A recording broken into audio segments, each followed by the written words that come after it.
মুসলমান আর ইহুদি ঝগড়া লাগছে নবী লইয়া, কি লইয়া? নবী লইয়া।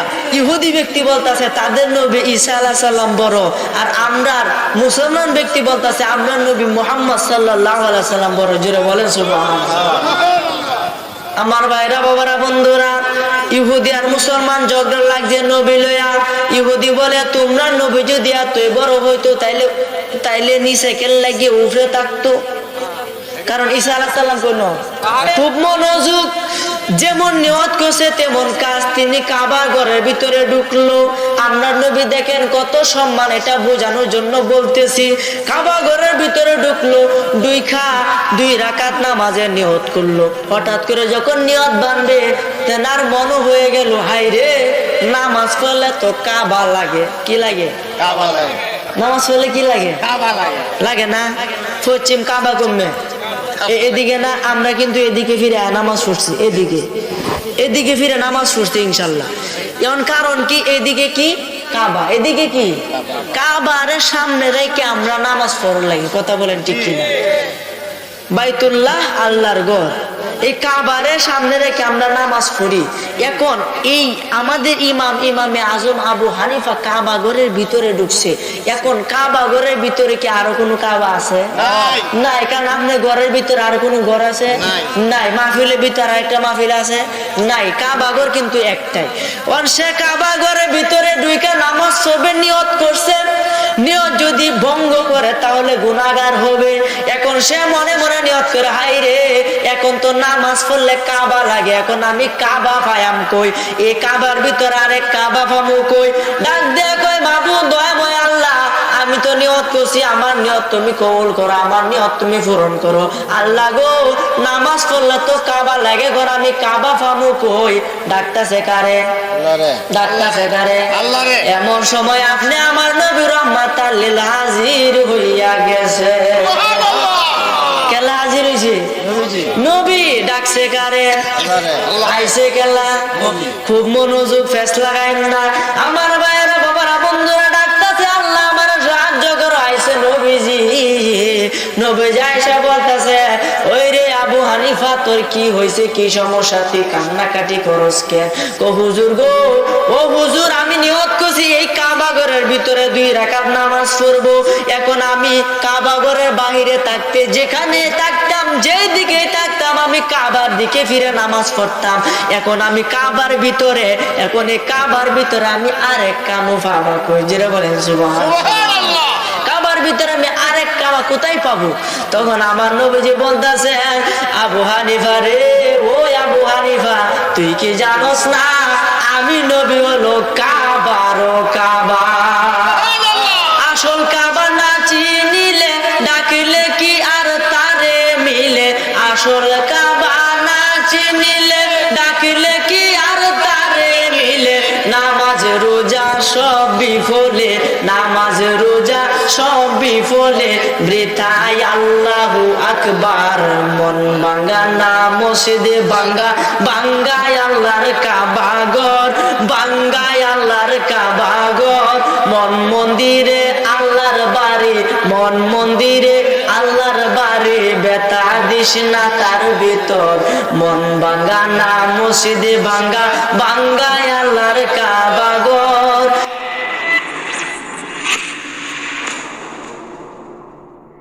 আপনি যদি দুনিয়ায় থাকে আল্লাহর ওলি না হন, দুনিয়ার মধ্যে তাইকে যদি খাঁটি ইমানদার না হন, দুনিয়ার মধ্যে তাইকে যদি খাঁটি মুসলমান না হন, যদি খাঁটি মুসলমান না হইয়া পৃথিবীর কোনো মানুষ কবর দেশে যায়, আমি আজকে বইলা গেলাম সেই ব্যক্তি কখনো জান্নাতে যেতে পারবে না, জান্নাতে যাইতে পারবে না খাঁটি ইমানদার না হইলে। আমার ভাইরা বাবারা বন্ধুরা, এখন বলবেন হুজুর খাঁটি ইমানদার হব কেমনে? মাত্র 4টে কাজ করবেন। কয়টা? মাত্র 4টে কাজ করবেন, আপনি একজন আল্লাহর ওলি হয়ে যাবেন। আশা করি আপনারা এই 4টে উঠে আমল করবেন ইনশাল্লাহ। আসেননি? 4টে উঠে আমল করবেন, বেশি কিছু করা লাগবে না। এই মাত্র 4টে কাজের উঠে আপনি আমল করবেন। কারণ আমাদেরও মরতে হবে, আপনাকেও মরতে হবে। মৃত্যু কি আমাদের পিছনে না সামনে? পিছনে না সামনে? সামনে আসতেছে আমার ভাইরা বাবারা বন্ধুরা। সামনে আজরাইল হাজির হইয়া যাবে। যেদিন তোমার সামনেতে আজরাইল আসবে, সাত সমুদ্রে পানি সেদিন শুকাইয়া যাবে। ওরে কোথায় রবে স্ত্রী পুত্র, কোথায় সুন্দর নারী, এক পলকে ছাড়তে হবে ববের জমিদারি। ওরে কোথায় রবে দালান কোঠা, কোথায় সিংহাসন, কোথায় রবে সুন্দর পোশাকে সুন্দর ভুবন। ওরে খলিলে কই জায়গা জমি, রইবে সবই পরি জগৎবাসী রে। কোন দিন জানি আসবে গ্রেফতারি, কোন দিন জানি আসবে গ্রেফতারি জগৎবাসী রে, কোন দিন জানি আসবে গ্রেফতারি। কথা বল।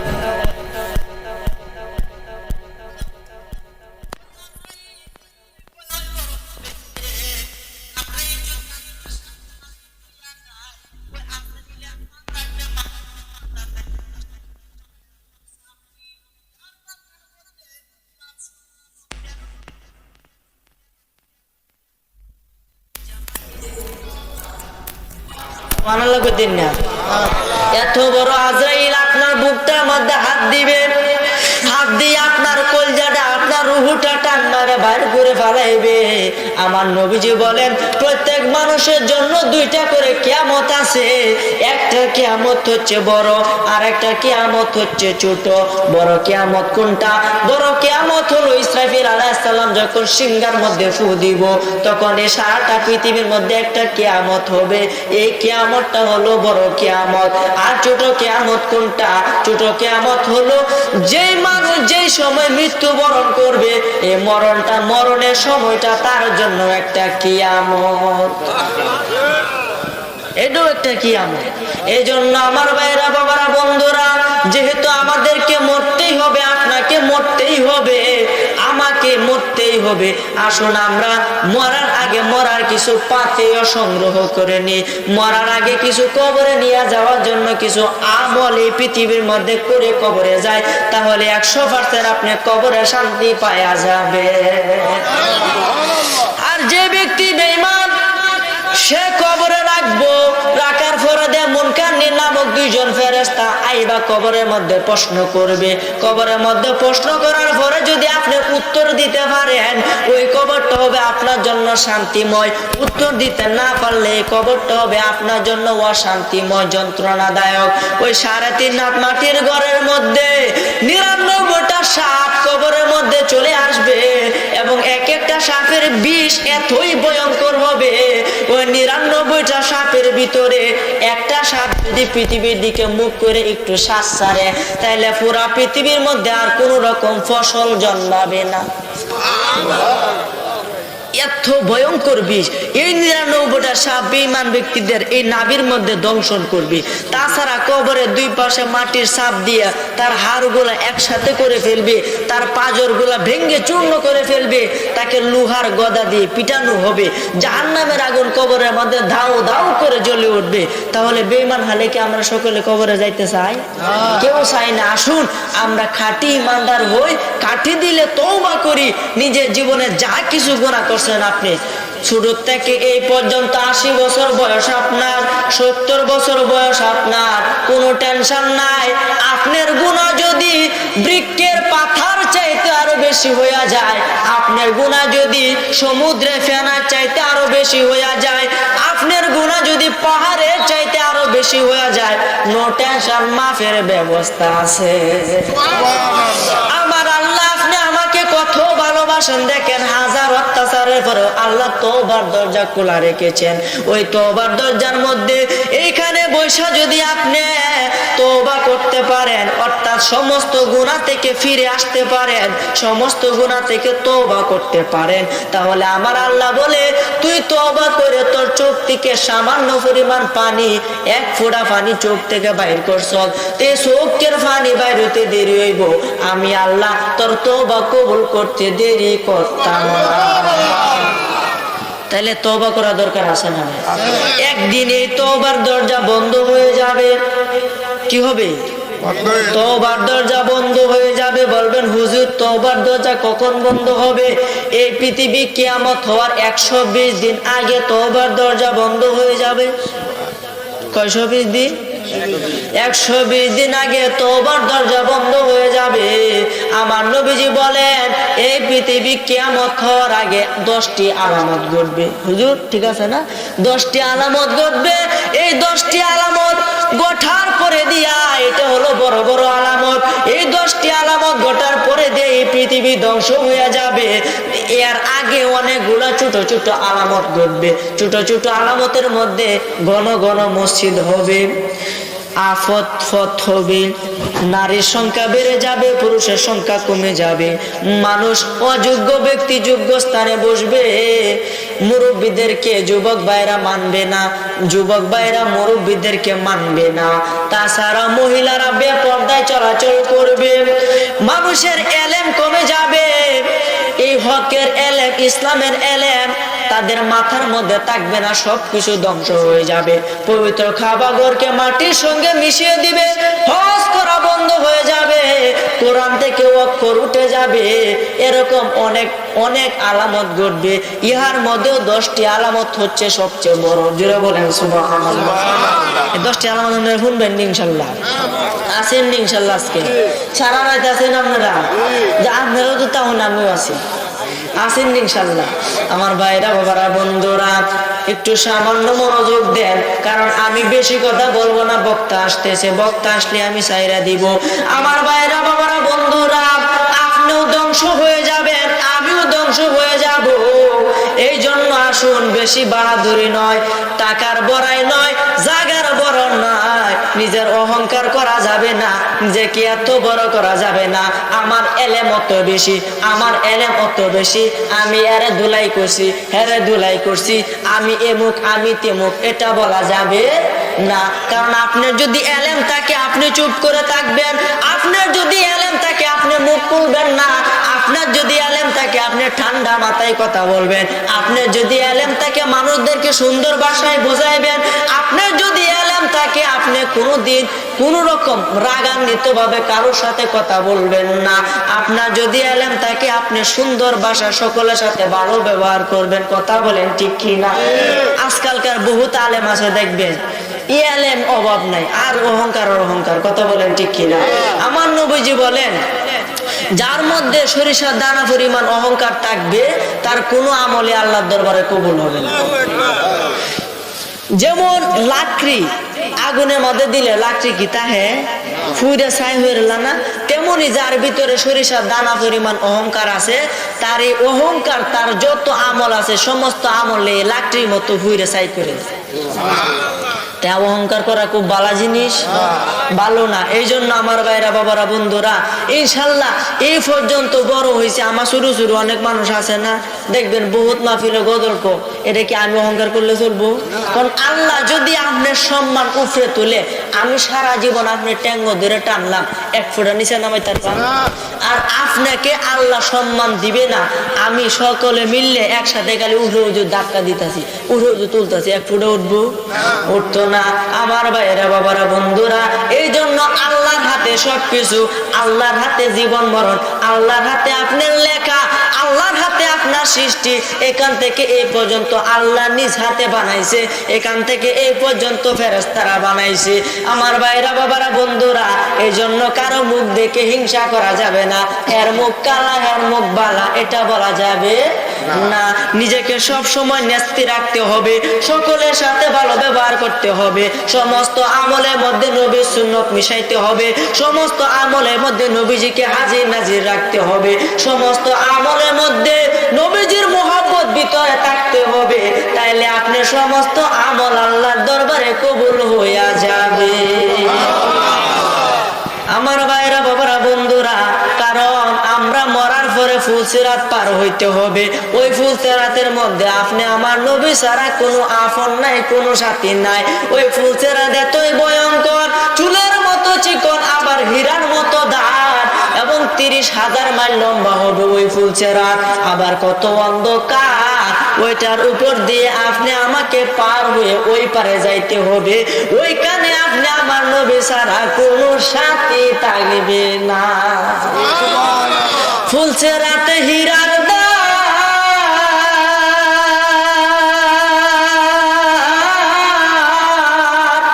ফুলসিরাত হীরার দ্বার, মানুষ পলকে হইয়া যাবে পার।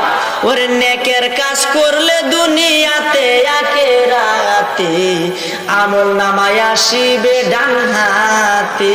জোরে বলেন সুবহানাল্লাহ। ওরে আমল নামায় আসিবে ডান হাতে আখিরাতে আমল নামায় আসিবে ডান হাতে।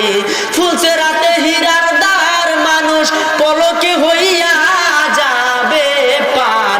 ওরে নেকির কাজ করলে দুনিয়াতে আখিরাতে আমল নামায় আসিবে ডান হাতে আমল নামায় আসিবে ডান হাতে আখিরাতে আমল নামায় আসিবে ডান হাতে।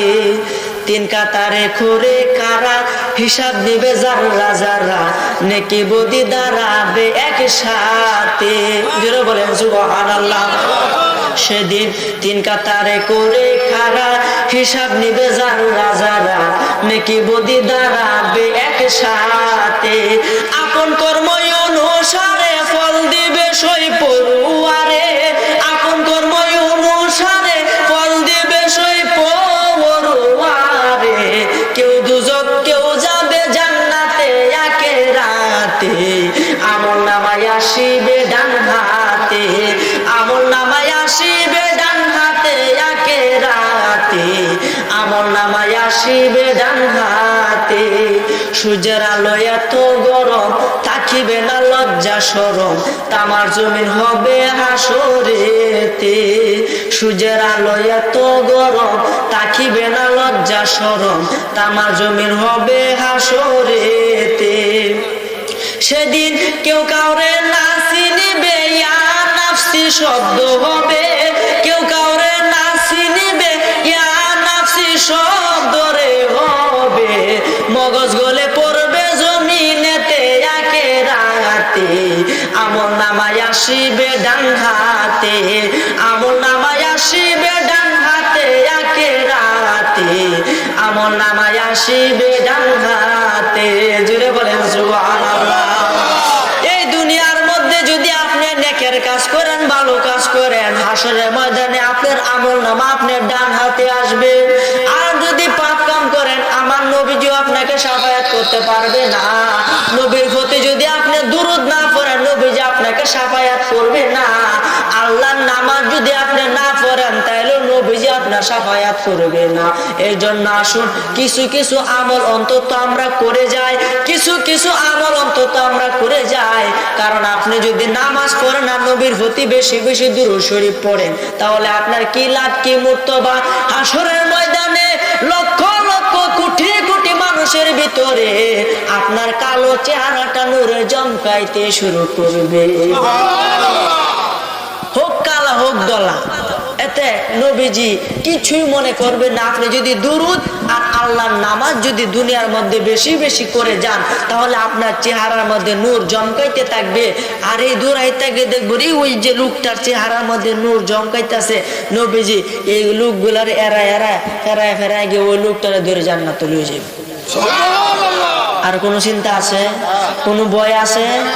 আমার ভাইরা, বাবারা, বন্ধুরা, আমার নবীজি হাদিস শরীফের মধ্যে বলেছেন, কোন ব্যক্তি ইমানদার নর অথবা নারী, কোন ইমানদার ব্যক্তি যদি আমি নবীর ভিতরে দৈনন্দিন নবীর প্রতি দৈনন্দিন 50 বার দুরূদ শরীফ পড়ে, তাহলে হাসরের দিন ওই ব্যক্তির সাথে আমি স্বয়ং নবীজি মুসাফা করব। কি করব? কি করব? আপনার সাথে আমি মুসাফা করলাম, আপনি আমার খুব কাছের লোক, আসসালামু আলাইকুম, কেমন আছেন, বালাই, মুসাফা করলাম। এখন কি আপনি আমাদের বইতেন না, দুইটা আলাপ করতাম না? কে কি কইছেন যে আবার চা চা কই গো, চা নাই, চা সারা চলবো, আপনারা কোনটা কোন চা সারা চলতো না ইনশাল্লাহ। কারণ আল্লাহকে মানার পরে দিয়ে আল্লাহ পিতা মাতার স্থান দিছে, যেটা বলেন সুবহানাল্লাহ। তাহলে পিতা মাতার সম্মানটা কি কম না বেশি? অনেক বেশি। আমার ভাইরা, বাবারা, বন্ধুরা, যদি আপনি মাতা পিতাকে ভক্তি না করে, মাতা পিতাকে শ্রদ্ধা না করেন, তাহলে কবরের মধ্যে যত ভালো কাজ করেন কোনোদিন শান্তি পাইবেন না। ওই কবরের মধ্যে জাহান্নামের আগুন দাউ দাউ করে জ্বলবে। কারণ আমি যে অত এত বড় বড় জায়গার মধ্যে ওয়াজ করি, এটা আমার পিতা মাতার দোয়া ছাড়া আর কিছু না। আপনাদের দোয়া, আমার পিতা মাতার দোয়া, পীর মুর্শিদের দোয়া, ওলি আল্লাহর দোয়া। আমার ভাইরা বাবারা বন্ধুরা, কারণ কি জানোনি, পিতা মাতা যদি তোমার জন্য দোয়া করে, কথা আছে বন্দুকের গুলি মিস, কিন্তু পিতা মাতার দোয়া মিস হয়। আমার ভাইরা বাবারা বন্ধুরা, ওই মাথার ঋণ কোনোদিন আপনি পরিশোধ করতে পারবেন না। ওই মাথার বুক থেকে যে আপনি দুধ পান করেছেন, এই দুধের একটা ফোঁটা ঋণ আপনি পরিশোধ করতে পারবেন না। আপনার এই গায়ের চামড়া ছিঁড়ে যদি আপনার মার জন্য জুতা বানায়া দেন, এরপরেও একটা ফোঁটা দুধের ঋণ পরিশোধ হবে না। গায়ের চামড়া ছিঁড়িয়া